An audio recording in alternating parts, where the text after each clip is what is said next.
bismillaahi raxmaani raxiim kulanti wacan oo wanaagsan daawadayaal kuna soo dhawaada barnaamij gaar ah oo maanta ku wareysan doono abwaan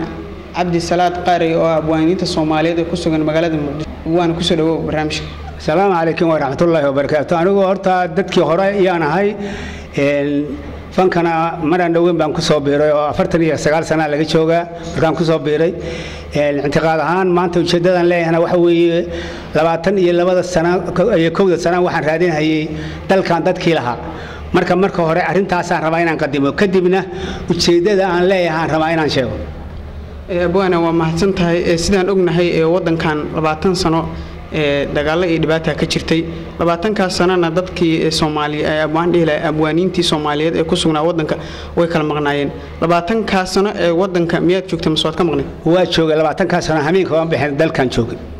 20 sano ma jiraan wax maaragtay gabayo aad soo bandhigtay ama aad qortay ku saabsan xaaladda ka jirta wadanka Soomaaliya waa jiraan heesa la qabtay iyo gabayo intuba waa jiraan waxay ka baxaan raadiyo Muqdisho iyo raadiyaasha kale heesa aan sameeyay marka lagama sheekeyn karo waxa kamid dalka in la kala jaran anigu waa jecelaadna meel jeceshahay ilaahay laga cabsada kamida waxa kamida hadda mid kale aan rabaa inaan gabay aan u tiriyo aan leeyahay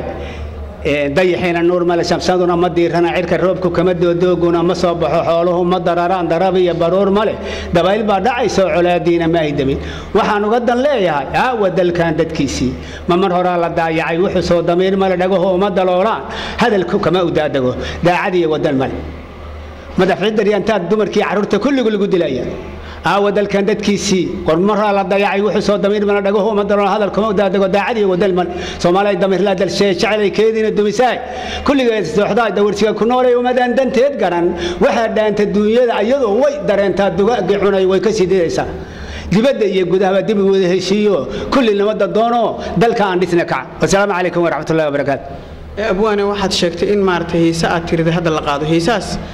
aad tirida yaa qaada abwaanka fanaanka qaada fanaanin badan baa qaada hadda heesa ilaahay laga cabto 7 qof qaada Cabdullaahi Sanuuni ay ku jiraan nadfacal kulan iyo Bashir Ibrahim iyo dala tirin kara maahan heeskan kale oo dalka in la kala jaano waa jeclaan meel jecel Cabdullaahi Sanuuni nadfacal kulan qaada hees kalo heesa badan oo qaado ninkii loo rajay Bashir Ibrahim waa jira ayaguna marka intaas aan rabaa inaan dalka dadkiisii baan raadinayay umadeena waa la hadlay dalkan dadkiisii baan raadinayay intaas raadinay heesaas aad sheegto hanuuniye oo ragga kamid yahay oo qaado abwaan wax ma nooga taataaman kartaa ilaahay laga cabsada kamid ah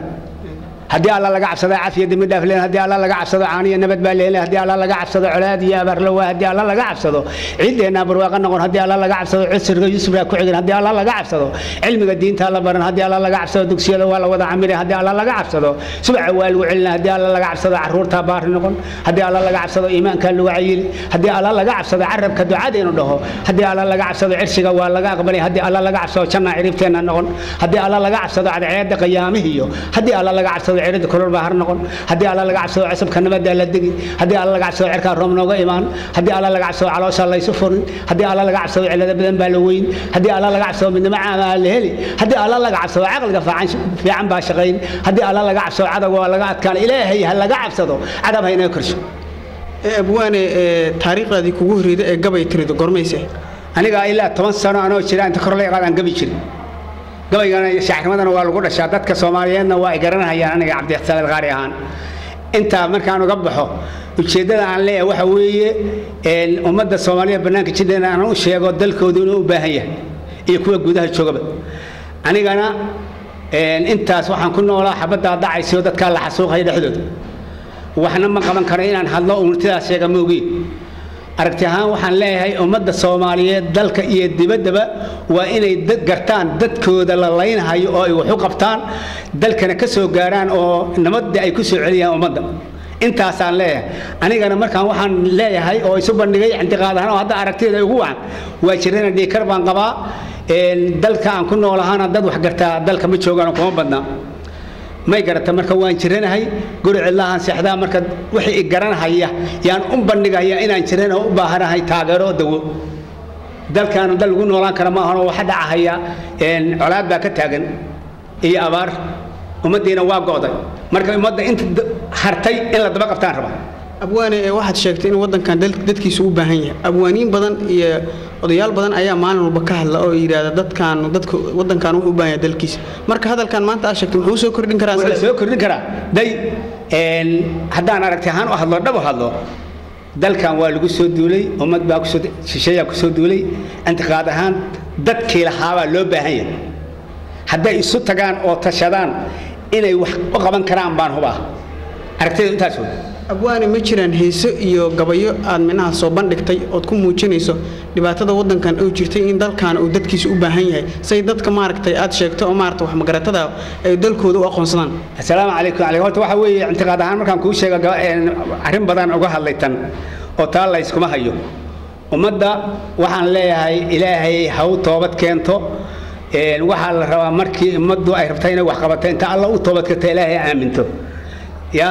وحلي إله بأدنيا ذوب كذا تاجو يفك واحد كنور سنكولي ريدل كيس سجى أبورو أشل بسوق يسوع آخر على تجيا وريل قال سيدك يا أمة داي مغلى سا إلهي كيابو الله توبه وضع إسلام قال سهنا وكأن دعونا إلهي إنه وين ونورها أبورنا ما أننا داعين يفك واحد كنور سنكولي أشل بسوق يسوع آخر على تجيا إيل قال سيدك يا أمة داي مغلى سا إلهي كيابو الله توبه وضع أفرد دعيسي علاد يا أبارها أفكو أنك شجني أدنكو كدونا ما أنا جالسو كهنة يفك واحد كنور سنكولي أشل بسوق يسوع آخر على تجيا وريل قال سيدك يا أمة داي مغلى سا إلهي كيابو الله توبه وضع آمين تدعي بريدي الله دي آياتها قرآن كويد الكود كل غنا وأنه يكون تايفك وعكنه سكولي تلبس سوى سوى آخر على تجيا إيل كلا سيدك يا أمة داي مغلى سا إلهي كيابو الله توبه وضع الصحابة وريا أنبياء النمانتود دتك هلا غير كاين توبة حلال ويفكها تنشوكته إلى هو كتوجنا يفك وعكنه سكولي تلبس سوى سوى آخر على تجيا والإفك تشوج منه إيل كلا سيدك يا أمة داي مغلى سا إلهي كيابو الله توبه وضع إلهنا إلا آمنوا إلهي الله توبة كانوا أمة دلك وحلو قبته دبد يجودها بأنت أصلا كلها لنا سومالي وأنا ما تنتي abwaane waxa jira gole lagu magacaabo golaha abwaaniinta Soomaaliyeed ee ku sugan magaalada Muqdisho marka golahaas adiga ma kamid tahay waa ma tantahay wax way wax ka sawaala bilalaqaysa dadka golaha sheegtay waa dadkii 20 sano anigu halkaan ma dhaafo Bukaara inta qaadahan dad 20 sano xoog sheegtana inaan aan aado ama aan u tago diyaar weey waana ma tantahay waana wax la sheegtay waxaas marka ma xalada golahaas wax ka jira ma jiraan aragtihaan waa dhabti waasaas marka ma jiraan gole idinku aad samaysateen oo ah dad abwaaniintii hore ee Soomaaliyeed markii nabad u dhacdo oo nabad la helo gole la samayn kara iyadoo saana oo dadka la xasuuqay BMK soo xasuuqayo wax gole samayn kara iyo wax isu tay kara midna ma jiraan abwaan waxaan ognahay abwaaniintu inay soo wadaan qoryo ama hub ay soo wadaan laakiin ay ku dagaalamaan afkooda marka idinku soo ma fiicnay in abwaaniintii hore ee Soomaaliyeed ee ku sugan magaalada Muqdisho intee isku tagteen inaad gole soo bisiteen wax yar baa ka jooga maanta Soomaaliya naadir way naadir بناك كل بناك كشرا ورباهنتها عدوينك وحن مهنقايا عسمدة إيمانتا يحسنتا يجانا وأو مهنقايا وحن ودعينا وحن لا إلى الشنيين سلبا الله ينكدوا وحبط ديو ما في عبر الله يكمري أنت سان لا السلام عليكم ورحمة الله وبركاته. عليكم السلام. واتهاي داود الأنت سوحنا نوجا كوريسي جاركها أولي لنا عبد السلام قاري أو أبوانين تودن كسوماليد يكسرن مقالة مقدشو عبدي وما حسنته. هذا